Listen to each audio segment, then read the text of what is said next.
my life would be lost if he had not been willing to suffer the cost to rescue a sinner like me. To rescue a sinner like me, Lord. To rescue a sinner like me. He abandoned his throne and his kingdom above to rescue a sinner like me.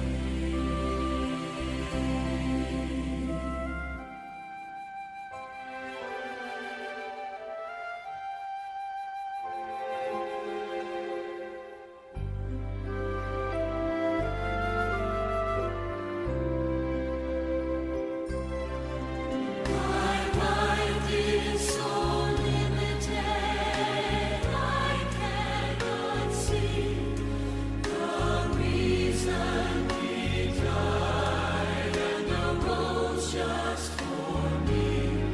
So unworthy was I, yet he came willingly to rescue a sinner like me. To rescue a sinner like me, Lord. To rescue a sinner like me. He abandoned his throne and his kingdom above to rescue a sinner like me. To rescue a sinner as worthless as I, and give me a reason to sing. It's so hard to believe, but it happened to me. Hallelujah to Jesus, my King. My King. He's my King. To rescue a sinner like me, Lord. To rescue a sinner like me.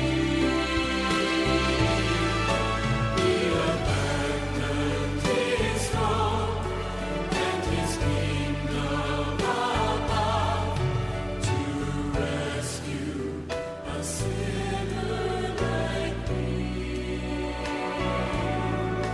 He abandoned his throne and his kingdom above to rescue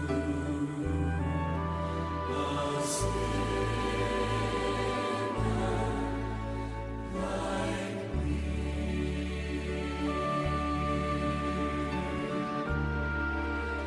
A sinner like me.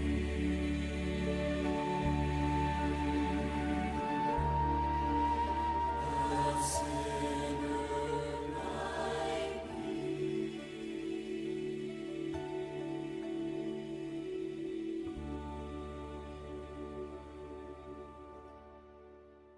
Mayong adlaw mga kauturan, kabay pa nga asusin nga tion, ara kamo sa nga mayong nga kahimtangan bisan pa sa sitwasyon nga aton nagian hasta subong sa gihapon ang aton pagpangamuyo nga magbalik sa normal ang kondisyon kag ang pag-function sang aton tanan nga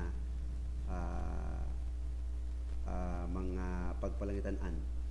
Mga abyan, sa gihapon nagpasalamat dito sa Ginoo tungod kay sa sini nga tion makapadayon kita sa gihapon sa pagpamalandong sa pulong sa Ginoo.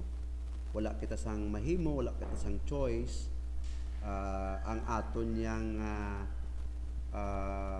pagtililipon nga every Sunday, hindi pa ginaton ina mahimo nga mapatigayon tungod kay even until now we are still enhanced community quarantine mga abyan kag dalayaw ng Ginoo kay bisan pa nga sa gihapon amo na ang sitwasyon naton, may kahiginan kita nga makapamalandong sa pulong sa Ginoo. Labi na gid sa aton nga mga kauturan nga membro sang Unidos Fundamental Baptist Church. I hope and I pray that in God's time we will worship again together upod sa mga Kristohanon. But then we are praying and hoping hindi ani maglawig ang ining pag-spread sang virus ining COVID-19 mga abyan tungod kay kahaladlok no kag kadelikado.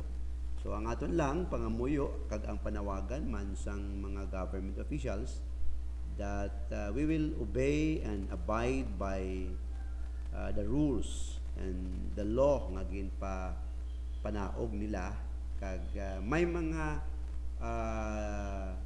dako nga kabangdanan kung kita magpaidalom mga abyan sang batas or amo na gani nga gin quarantine kita kay tungod sang mga medical expert nga naghahambal sila nga ang virus mapatay na lang man, madula na lang man kung wala na siya sang aputan, wala na siya sang tapnan bala no. So para minimize ina we have to stay at home. Okay, mga abyan kabay pa labi na gid sa mga tumuluo, labi na gid sa mga Kristohanon no. Kabay pa nga ikaw ako magiging good example sa sining aton nga lahi or ang aton nga executive order nga gin panaog sa aton para lang ina man sa aton nga kamalayran mga abyan kag mga kauturan naton. Alright, so sa sini nga aga sa nagligad lang nga Friday ang aton pagtamod kag paghanduraw sang 7 last word of the Lord Jesus Christ didto sa cross of Calvary. Kag kabay pa nga ang aton gintalupangod last Friday sa aton 7 sayings would again encourage us, would give us reminders nga once again ang Ginoo matutom kag maayo siya sa gihapon mga abyan. Alright, so antes kita magpadayon pangamuyo kita anay mga kita kaalam sa Ginoo as we come to study His Word about the resurrection of the Lord Jesus Christ and ang pagkasignifikante sini, ang halangdon sini kay kung may ara pa mga abyan doktrina that could solidify our faith sa iya amuni ang pagkabanhaw sang aton Dios kag manluluwas. Alright, so antes na maga-pray kita anay mga kauturan. Let's pray. Father God in heaven, Lord, we praise you and thank you for allowing us once again that we could study your word, that we could come up to meditate your word. Especially, Lord, we study this morning about the resurrection of the Lord Jesus Christ, the significance of the resurrection of the Lord Jesus Christ. So we pray, Father God, that as we come to meditate your word, help us, Lord, please, and give us wisdom, give us, Lord, understanding. Please, Holy Spirit, work out in our hearts. And to those who are watching right now, the brethren of Unidos Fundamental Baptist Church, and there might be someone or somebody who is watching this sa sining video, Lord, may you touch our hearts, may you touch his hearts, Lord, that he will come or she will come to a point of of acknowledging you and believing that the Lord Jesus Christ indeed was risen from the dead, and that is our victory. That could solidify our faith and practice as we continue to serve you, Lord. So please be with us, Father in heaven, and may your name will give glory, will be magnified, Ginoo, as we come to study your word once again. Give power to your word and give wisdom to your servant. This is our prayer in Jesus' name. Amen. Alright, so aton pamalandungan sining aga mga biyan ang pagkasignifikante, the significance of the resurrection of the Lord Jesus Christ. Kaya muna aton talapang doon throughout this study that we will study about the significance of the resurrection of the Lord Jesus Christ to both unbelievers and believers. Alright? Ano ang pagkasignifikante sa pagkabanaw sa Diyos? Sa hindi tumuloo, kay man nga adamo sang hindi tumuloo, wala nagatuo nga si Jesus Christ, mabanaw siya eh. Sa Bible, may ara sa gidya, iya gidya nga number 1 nga gaupo sa iya, ining mga Sadducees, mga Pharisee. These are people who are still, who are opposing Jesus Christ, time and time again. Now, aton lantawon diri mga biyan ang pagkasignifikante sang ining iya nga pagkabanhaw. Makita naton mga biyan diri tun-an tani ang ginahambal diri sa pulong sa Dios mga biyan. Alright, para sa mga unbelievers kag sa mga believers. Number 1, what is the significance of Christ's resurrection to the unbelievers? Alright? Now, number 1, it verifies the resurrection of the Lord Jesus Christ, verifies, it makes truth, it makes accurate truth para sa mga hindi tumuloo. It verifies the deity of Jesus Christ. Magamba ka deity ang iya pagka-divine. Ang pagkabanaw ni Kristo Jesus para sa mga hindi tumuloo, iniya magahatag sing kamatuoran na hanungod sang pagka Dios ni Kristo Jesus, mga biyan. In other words, His resurrection, the resurrection of the Lord Jesus Christ, proves that Jesus Christ is the Son of God. Ngaman, I will tell you, Romans 1:4, the Word of God says, and declared to be the Son of God with power, according to the Spirit of holiness, by the resurrection from the dead. In other words, ang pagabanaw ni Kristo Jesus, magadeklarar ini, nanungod, according to Paul, magadeklarar ini sang anak sang Dios nga may gahom, by the resurrection from the dead. It declares. Para sa mga hindi tumuluo, ari lang taon naton. Kung ikaw wala nagatuo nga si Kristo Jesus na banhaw mga biyan, ang ining kamatuoran nga siya na banhaw, magahatag inising truth about the divine, pagka-divine, pagka-Diyos niya, mga biyan. Alright? So, it proves dira no, nga ang Diyos siya, anak siya sang Diyos. Si Kristo siya anak siya sang Diyos, mga biyan. Ano pagit?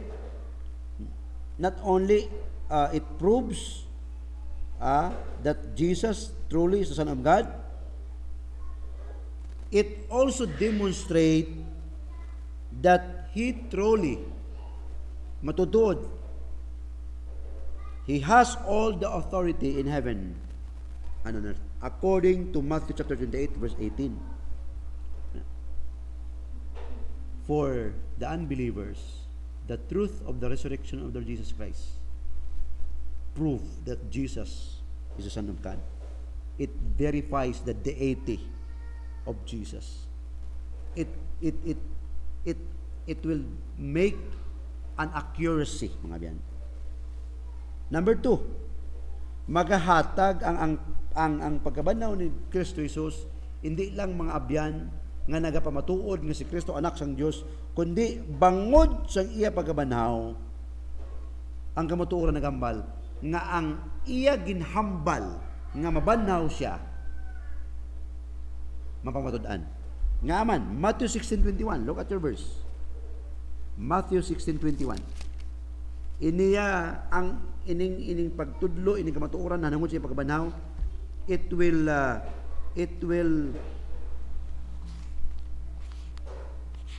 verify the truthfulness of what Jesus told us according sa iya pagkabanaw. 16:21 of Matthew.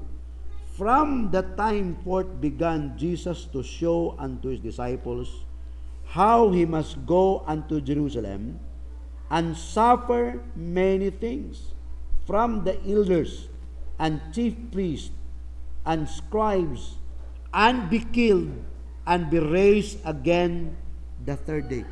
Ginpahayag diri paagi sa kay Matthew nga ginhambal ni Jesus Christ nga siya magantos, siya yagutaon sang mga kadaman, sa mga elders, sa mga scribes, sa mga priests.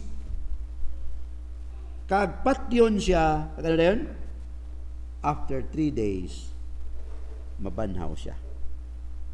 It verifies the truthfulness of Jesus Christ nga may ginhambal siya. 17:22-23 ang ginhambal ni Jesus Christ nga ang iya pagkabanhaw, ang iya pagkabanhaw, ang resurrection ni Jesus Christ will verify the truthfulness of what has been told of him prior sini. Okay, Matthew 16 ginhambal na 21. Second reference, Matthew 17:22-23. And while they abode in Galilee, Jesus said unto them, his disciples, the Son of Man shall be betrayed into the hands of men, and they shall kill him, and the third day he shall be raised again. And they were exceedingly sorry. Ginpakita ni Kristo Jesus diri. Ini ginhambal niya nga siya pagapatyon, siya nga magaantos. Siya piguson.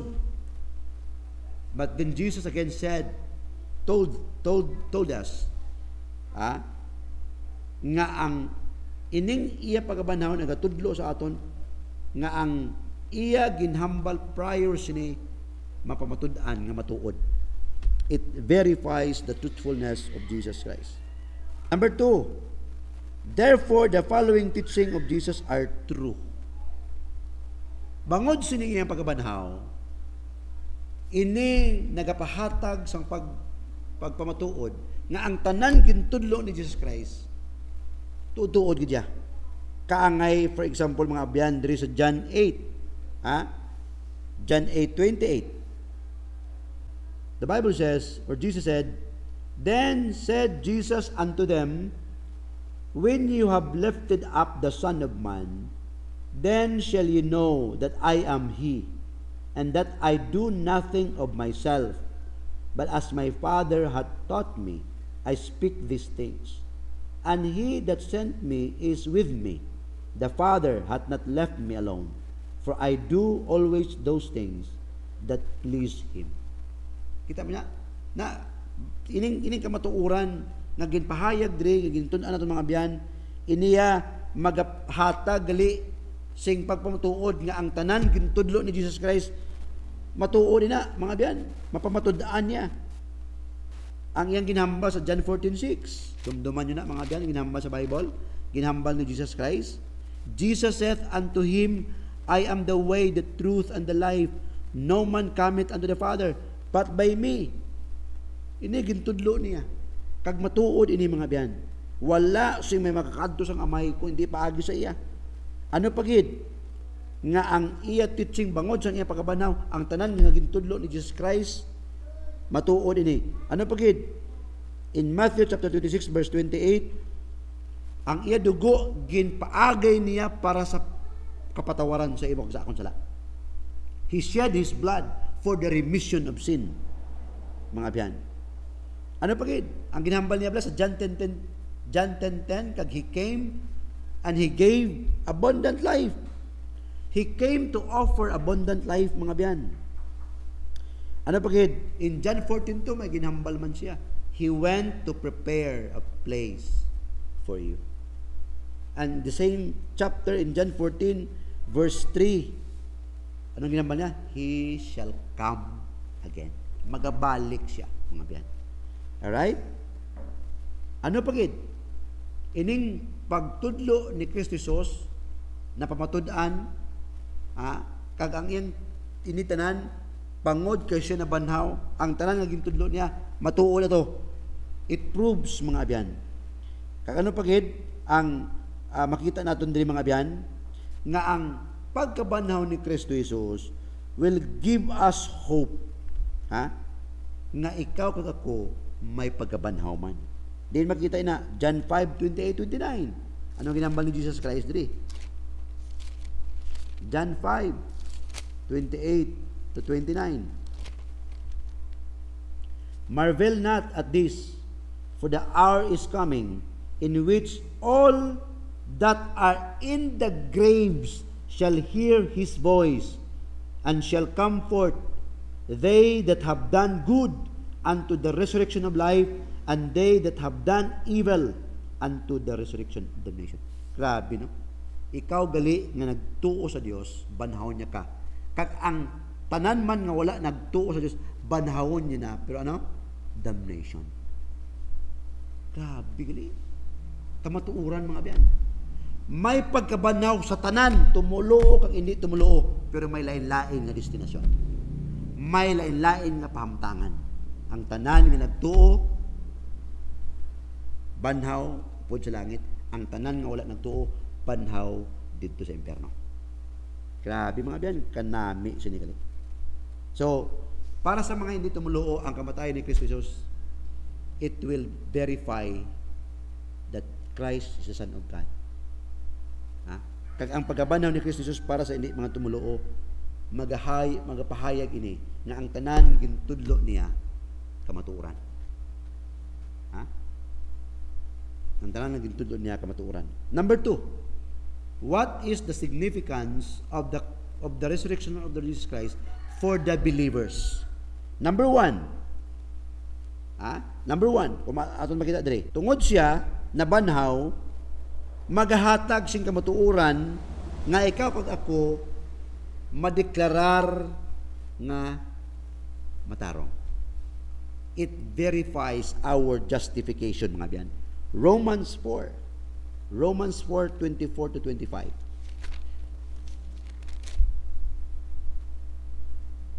But for us also, to whom it shall be imputed, if we believe on him that raised up Jesus our Lord from the dead, who was delivered for our offenses, and was raised again for our what?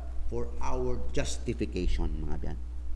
Since Jesus has been raised from the dead, it verifies our justification, mga biyan. Nga kung ikaw kung ako nagtuo sa iya, God will declare us righteous. That's the word justification. He declared us righteous. Nga man, ang pagkamatarong sang Dios, He imputed unto us as if without sin. Kita kag ikaw nga nagtuo sa Dios, sa mata sang Dios tungod kay ang pagpakamaayo,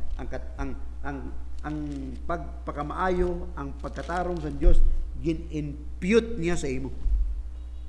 Amo na nakita sang Dios nga amay. Grabe, mga biyan, kanami siya.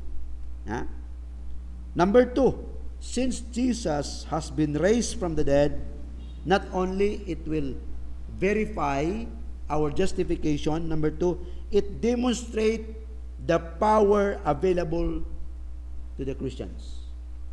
It demonstrates the power available to the Christians.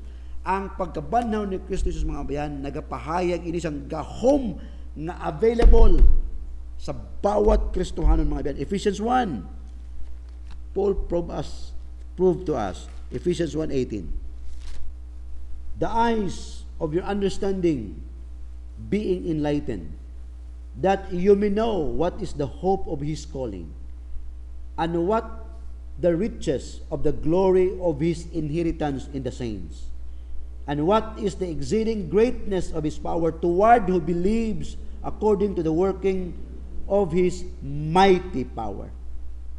Mga abyan, the power toward us who believe. According to the working of His mighty power. Magahatag ini sing gahom, mga abyan. Magapahayag ini sing gahom available sa bawat isa sa aton ang pagkabanaw ni Kristo Jesus. Gahom sa pagpang-witness. Gahom sa pagsugid sa mayong balita.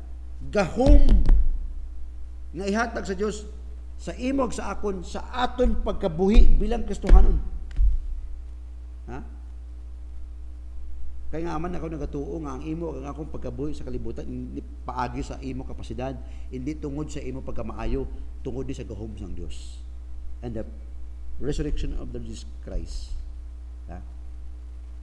will demonstrate nga ang gahom nga ihatag niya sa aton nga magkabuhi kita suno sa iya, mga abyan. Kanami sini. Number 3, ang pagkabanaw ni Kristo Jesus magahatag sa aton buhi nga paglaom nga ikaw kag ako banhon niya man. Nga man, 1 Peter 1:3. Look at this. Blessed be the God and Father of our Lord Jesus Christ, who according to His abundant mercy hath begotten us again unto the living hope by the resurrection of Jesus Christ from the dead. Kanami, ang pagkabanaw ni Kristo Jesus magahatag sa aton buhi nga paglaom nga ikaw kag ako banahon niya man, mga abyan. Ang iya pagkabanaw magahatag sing buhi nga paglaom. Kanami, wala ka bala nagkapasalamat nga ang imo subong estado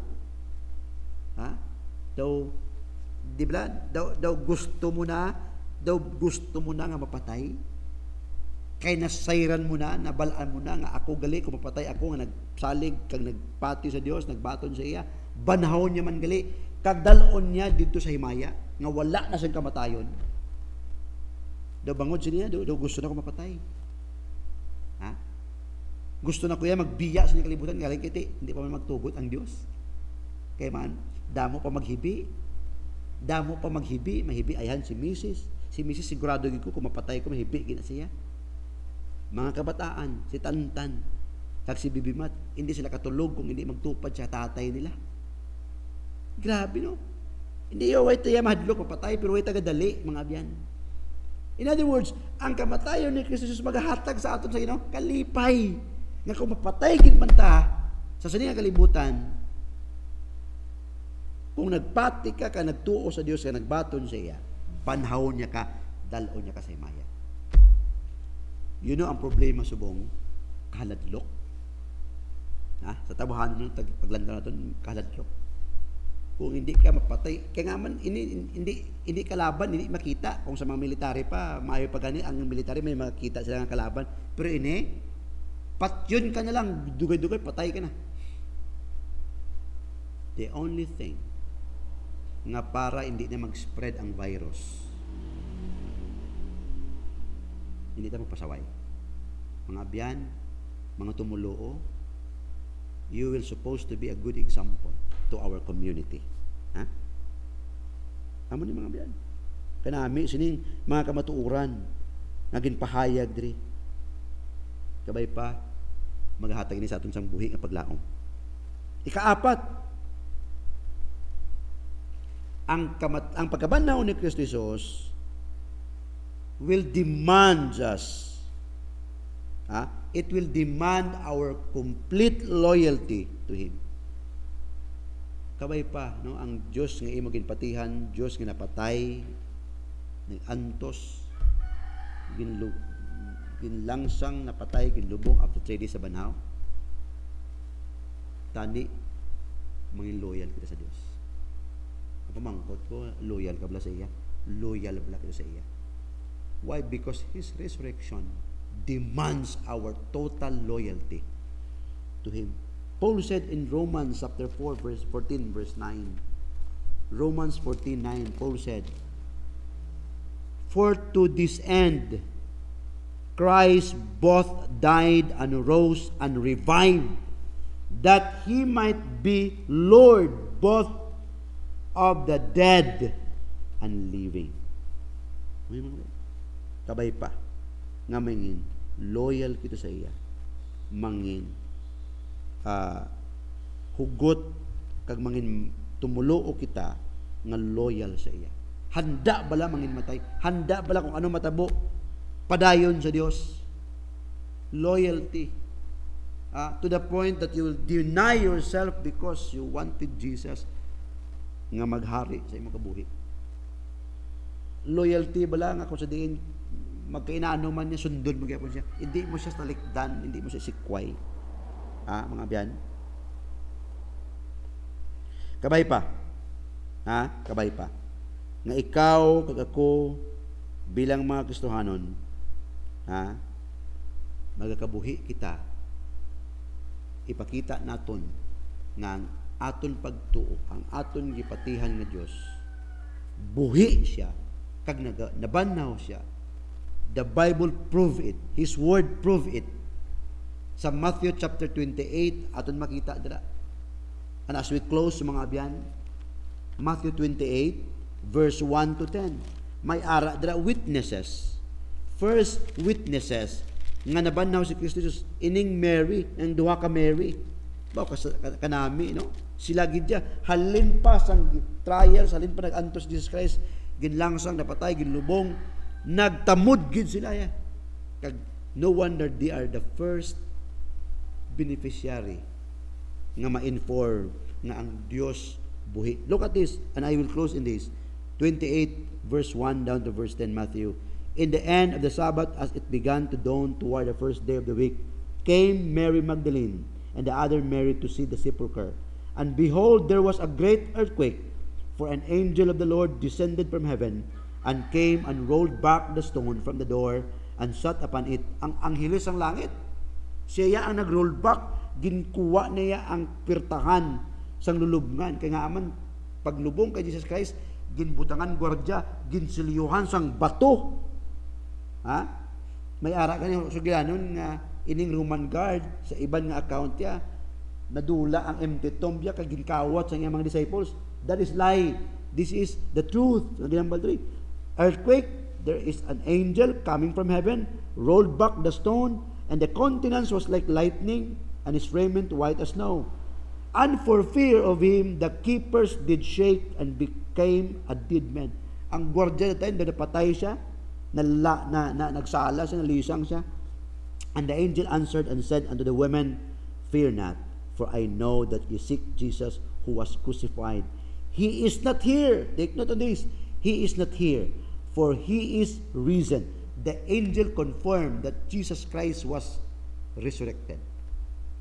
He was risen. He is not here, for He is risen. The angel said, come, see the place where the Lord lay. Dali ka mo, lantawan nyo. Ang iya ginhamyangan, wala na siya dira. Siling siyang angel sa ila, go quickly and tell His disciples that He is risen from the dead. And behold, He goeth before you into Galilee. There shall you see Him. Lo, I have told you. And they departed quickly from the sepulchre with fear and great joy. Kita nyo na? Grabing kalipay nila. Nga ila na baluan, kaginpahayag sa angheles, nga ang inyong Jesus, ang gituuhan, nabanhaw siya. Isugid ini sa iya mga gintutunan.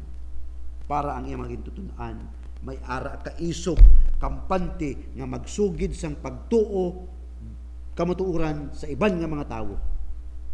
That's the reason why, hasta kita nalambot ng aton pagtuo, hindi lang napasad sa huyang, sa hindi ligon, kundi may kaligunan ini tungod kay ang imo Dios suno sa kabalaan ni kasulatan nga imo ginbaton nga Dios kag personal nga mga luwas nagantos kinlangsang napatay kag napanhaw pag-abot sa 3 kanlaw.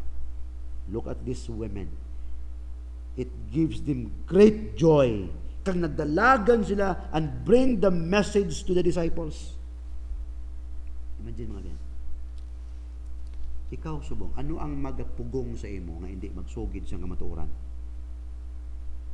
Sa pagtuo nga ikaw nagbaton sa Dios. Ano bala ang makapugong sa imo nga hindi mo inisugid? Kay man ang Dios nga aton gipatihan mga biyan. Suno sa balaang kasulatan. Nabanhaw siya. Nabuhi siya. Ini magahatag sa imo kag sa akon sa kaisog nga hindi naton pag-ihikaw ini nga kamaturan sa ibang nga tao. Abiyan, I challenge you. Church, Christians, share the message of Jesus Christ that indeed the Savior nga imo tuuhan kag batunon sa imong pusoon. Buhi siya. Nabanhaw siya. I hope and I pray mga biyan nga ini magahatag sa aton challenge kag magahatag sa aton sing confidence nga magakabuhi kita na ang Diyos naton hindi patay. Kaya man nga may mga Kristohanon nga nagkabuhi nga ang Diyos nila as if patay. Hindi ta subong maghikot, hindi ta subong maguyat binangon kay basi mapilas kay dugay maayo na kay patay si Jesus. No. That's a lie, mga biyan. The Bible says Jesus has been raised from the dead. Buot sing ganon, gindaog niya ang kamatayon. Kag ini magahatag sa aton paglaom. Na kung ikaw kay ako mapatay, banhawon ka sang Dios. I hope and I pray that this message will give us spiritual strength. Lalo na ini pag-atubang natin sa problema subong. Damo na nagkalamatay mga biyan. Damo na sa nakalas ng kabuhi. It is fearful thing to know that a person leave this earth without Jesus. Pudlay mga biyan. So I hope and I pray that God will encourage us, that God will give us comfort on the message about concerning His resurrection. Okay, let's pray mga biyan. Father God, thank you Lord sa pulong mo nga mo na tunaan kagkapay pamakatag ini isang encouragement sa amon, knowing that our God, whom we put our trust and faith to you, whom we accept as our Lord and Savior, indeed was risen from the dead.